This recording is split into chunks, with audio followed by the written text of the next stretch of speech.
Ayiba na ye lelo akangami ye nani moyibi ya ba pièce ya Mercedes akangamaki epa ya population pe bakene kotika ye epa ya ba agent ya PCR. Gelo Mbembe Marie Kapinga reportage.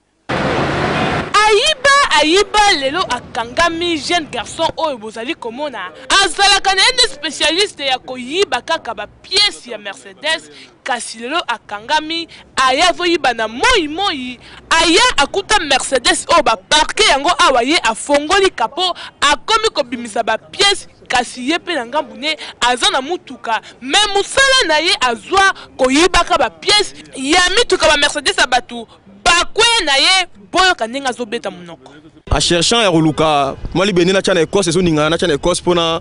na beta pour passage ya koreleka na moni vira bilanga osani na FC na bino nazo bana lukela ngwa ba na mona ke na mutuka na ye yango na libana yo moni libende na mutuka mutu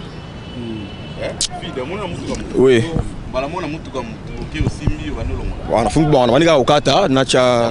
oui mutuka mutu yo yolonga ni na longo na kata na ibiti ici batemo bi bazalaki wana sur place balobi boy OK kezamba le bosote baza la victime abiloka mike alors toko na sisi ko samsa bango déjà toko tirer conclusion soka gaga tatana toko mateka esika to mateka bango mikolo nyonso tandis que azolo ba bongo voiture nezaki en marche ils ont démarré déjà ezaki na ralenti ndenge voiture nyonso ezala raison en marche afongoli capot oyo toyebe tension ezaki nini te. Nous devons poser la question malé, mais bon, ça va. Mais si vous avez libendo po nini batterie nanga eza écosse eza bien. Bon écosse ko luanga awa. Tala oyo ete ba miyibi msusu bino ba oyo bomesana koyiba boyeba moko ezali kaka moko oyo boko kangama pe boko lela mama na yeba kite. Yasolo.